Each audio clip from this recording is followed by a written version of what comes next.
masing-masing. Senang ketemu lagi dengan kita dalam program Kejar Pak. Program Kejar Pak itu apa ya? Program Kejar Pak itu adalah program belajar mengajar pendidikan agama Kristen. Jadi hari ini sebelum kita memasuki kelas masing-masing, kakak undang teman-teman, adik-adik semuanya, kita mau menyembah Tuhan lewat puji-pujian kita. Kakak akan pimpin kita memuji Tuhan melalui video ini di rumah masing-masing. Adik-adik boleh tetap memuji Tuhan dan menyembah Tuhan. Kita akan mulai ibadah dan kelas kita. Kita angkat pujian Tuhan, aku rindu. Semua kak undang untuk turut menyanyikan pujian ini dan menyembah Tuhan. Katakan, Tuhan, aku rindu.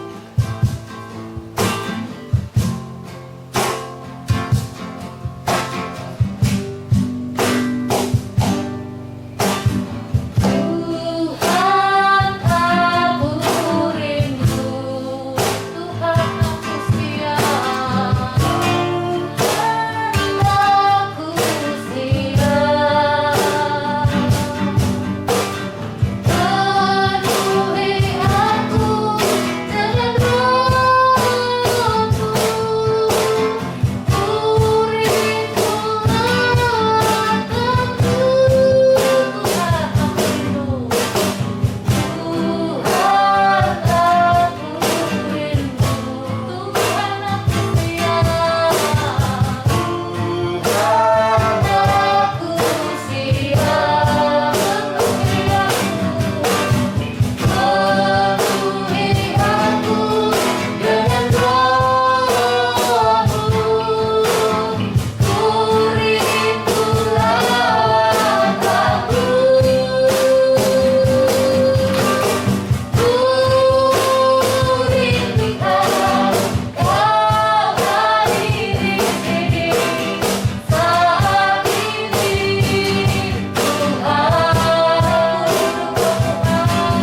setiamu. Kalau kami boleh ada hari ini, kami bertemu kembali dengan adik-adik yang akan belajar, bertemu kembali dengan guru-guru yang akan mengajar. Kiranya Tuhan Engkau memberkati kelas pelajaran kami hari ini dari awal hingga akhirnya. Kiranya Tuhan memberikan kami hikmat yang daripada Tuhan untuk kami boleh mengerti pelajaran yang diajarkan oleh guru-guru kami. Tuhan menutup bungkus kami di dalam pertemuan kami hari ini. Kami menyerahkan dari awal hingga akhir kelas online kami ini Tuhan. Kiranya Tuhan tutup bungkus guru-guru kami yang mengajar maupun kami yang menerima pelajaran. Kiranya Tuhan mengurapi kami. Kami sudah berdoa dan mengucap syukur. Haleluya. Amin. Kita mau tetap menyembah Tuhan. Kita mau angkat pujian. Penuhkanlah bejanaku. Kita mau setiap materi yang diajarkan oleh kakak-kakak nanti boleh kita terima dan kita mengerti apa yang diajarkan karena itu adalah kebenaran firman Tuhan. Kita katakan, aku datang dan aku bersujud.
menaikkan puji-pujian penyembahan kita, maka saatnya kita akan mengikuti mata pelajaran hari ini. Kita mau bukan sekedar menonton video saja, tapi kita mau sama-sama mengerti, belajar satu kebenaran firman Tuhan lewat materi yang akan diajarkan oleh kakak-kakak. Oleh karena itu, sebelum kita benar-benar memasuki kelas masing-masing, yang kelas 1 bersama dengan gurunya, yang SMP bersama dengan gurunya, maupun yang SMA. Dengan itu, kita mengangkat satu pujian kembali sebelum kita memasuki pelajaran kita. Kita angkat pujian firman Tuhan ku dengar.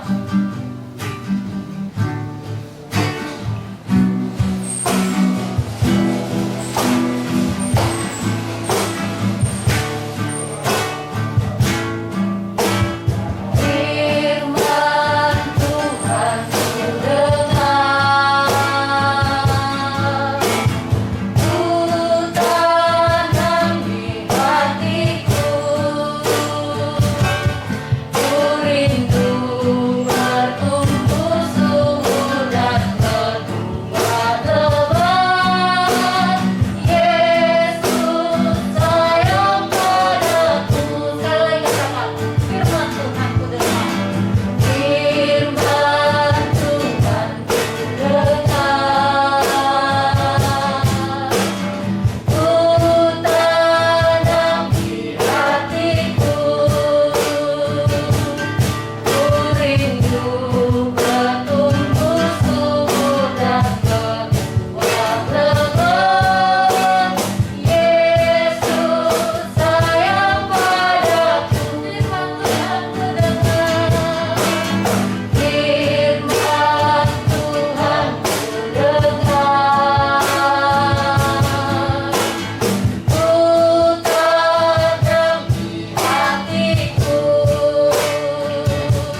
kerajaan surga. Kami bersyukur Tuhan, dimana pada saat ini kami akan memulai kegiatan belajar kami. Biarlah ya Tuhan, Engkau yang memimpin kami, Engkau yang menutup bungkus kami semua dengan kuasa Roh Kudus-Mu.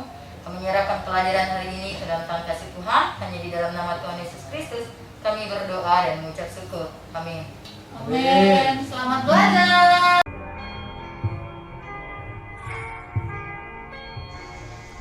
Halo adik-adik, selamat pagi. Pada pagi yang indah ini kita akan memasuki kegiatan belajar kita. Namun sebelum itu kakak akan bertanya kepada adik-adik. Apakah adik-adik sudah mempersiapkan alat tulis, buku, serta Alkitab adik-adik? Nah, kalau sudah, mari kita melanjutkan kegiatan pelajaran kita. Pelajaran kita pada hari ini yaitu pelajaran 3. Allah mengasihi dunia. Bacaan Alkitab Yesaya 9 ayat 6 dan Yesaya 53 ayat 2 sampai 5. Kemudian dilanjutkan dalam Daniel 2 dan Daniel 7 ayat 14 dan Lukas 2 ayat 11. Nah, adik-adik, kakak akan bertanya kepada adik-adik. Menurut adik-adik, mengapa Allah mengasihi manusia berdosa? Kemudian, menurut adik-adik, apa artinya Allah mengasihi dunia? Kita akan belajar dalam cerita Alkitab. Allah mengutus banyak nabi kepada umatnya. Nabi-nabi itu mengajar orang tentang kasih Allah dan bagaimana melayani Allah. Mereka juga memberi tahu orang-orang tentang janji-janji Allah. Dahulu kala, Allah membuat janji kepada Abraham. Ia berjanji bahwa semua bangsa dunia akan diberkati melalui Abraham. Berkat itu akan turun melalui juru selamat, yaitu Yesus Kristus. Allah juga membuat janji berulang kali dan banyak nabi menceritakan hal itu. Yesaya bercerita tentang hadirnya juru selamat. Ia berkata bahwa seorang anak akan lahir dan akan menjadi raja selama-lamanya. Bahwa Allah akan mengirimkan keselamatan kepada semua orang dan bahwa juru selamat akan menghapuskan segala dosa dan penderitaan kita. Daniel juga bercerita tentang janji itu juga. Ia menceritakan arti batu dalam mimpi Nebukadnezar. Dan batu itu memecahkan semua kerajaan lain. Batu itu tumbuh besar, demikianlah kerajaan Yesus dan akan tumbuh besar dan akan menjadi kerajaan yang kekal. Nabi Mika juga berkata, Sang Juru Selamat akan datang dari Bethlehem. Nabi Zakaria juga berkata bahwa Sang Raja Besar akan membawa keselamatan. Bertahun-tahun lamanya bangsa Israel menaati janji Allah. Suatu hari ia mengirimkan Sang Juru Selamat, Sang Raja Besar. Tahun demi tahun berlalu, Raja Besar itu belum datang. Orang-orang menantikan saat Allah menepati janjinya. Perintah itu terasa lama sekali. Allah merencanakan segala hal dan ia mewujudkannya. Rencananya sesuai dengan waktunya. Dan akhirnya tiba saatnya bagi Raja Besar itu datang. Allah mengirim seorang malaikat untuk mempersiapkan hal-hal bagi kedatangan Sang Raja Besar itu. Lalu pada suatu hari, Sang Raja Besar datang. Ia adalah Raja yang dahulu telah dijanjikan Allah. Ia datang ke kota kecil Bethlehem. Ia datang sebagai seorang bayi yang mungil, bayi Yesus, anak Maria dan Yusuf. Lukas 2 ayat 1-20. Ia adalah juru selamat dunia seperti yang diceritakan oleh malaikat. Hari ini telah lahir bagimu juru selamat dunia, yaitu Yesus Kristus Tuhan di kota Daud. Lukas 2 ayat 11. Berita ini merupakan kabar baik. Raja yang telah lama dijanjikan Allah akhirnya datang. Memahami kasih Allah bagi dunia. Nah, berdasarkan cerita yang telah kakak ceritakan, menurut adik-adik, bagaimanakah cara Allah mengasihi dunia? Kemudian, bagaimanakah cara Allah menepati janjinya? Nah, adik-adik, marilah kita melanjutkan pelajaran kita di bagian D. Kasih Allah bagi orang berdosa. Pelajaran ini merupakan lanjutan dari pelajaran kita sebelumnya. Nah, adik-adik, kita tahu bahwa Allah tidak dapat dibohongi. Ia tahu segala-galanya. Dalam cerita Adam dan Hawa, Allah telah mengetahui bahwa manusia telah melanggar perintahnya. Mereka memakan buah pohon terlarang yang telah Allah perintahkan kepada mereka untuk tidak dimakan. Bahkan untuk menyentuhnya pun mereka tidak boleh. Tetapi kita dapat melihat akibat dari ketidaktaatan mereka makan memakannya. Bahkan akhirnya mereka jatuh ke dalam dosa. Dan akibat dari ketidaktaatan mereka, akhirnya mereka mendapatkan hukuman. Dan mereka menerima kesukaran dan kesedihan. Dan juga mereka bersusah payah untuk mencari makanan. Namun karena kasih Allah kepada dunia ini, Yohanes 3 ayat 16 berkata, karena begitu besar kasih Allah akan dunia ini, sehingga ia mengaruniakan anaknya yang tunggal, supaya setiap kita yang percaya kepadanya tidak binasa, melainkan memperoleh hidup yang kekal. Allah ingin hubungan manusia dengannya yang rusak kini dapat menjadi baik kembali. Allah ingin agar manusia tidak binasa. Oleh karena itu Allah menepati janjinya dengan memberikan anaknya, yaitu seorang penyelamat bagi dunia. Keselamatan bagi dunia sudah tersedia. Apa tanggapan kita terhadap kasih Allah yang sungguh luar biasa itu? Kita harus berterima kasih atas kasih Allah itu dengan hidup bersyukur dan sungguh-sungguh percaya bahwa Yesus, anak Allah, adalah Tuhan Juru Selamat dunia. Kita patut bersyukur atas anugerah keselamatan yang diberikannya oleh Allah bagi kita. Nah, adik-adik, kesimpulan dari pelajaran kita hari ini yaitu, marilah kita hidup bersyukur dan hidup sungguh-sungguh percaya kepada Tuhan sebagai Juru Selamat dalam hidup kita. Kita patut bersyukur setiap hari dalam kasih anugerah yang telah diberikan Tuhan kepada kita. Mari adik, kakak mengajak adik-adik untuk menaikkan pujian, yaitu kasih Allah sungguh telah terbukti. Kasih Allahku sungguh telah terbukti ketika diserahkan anaknya.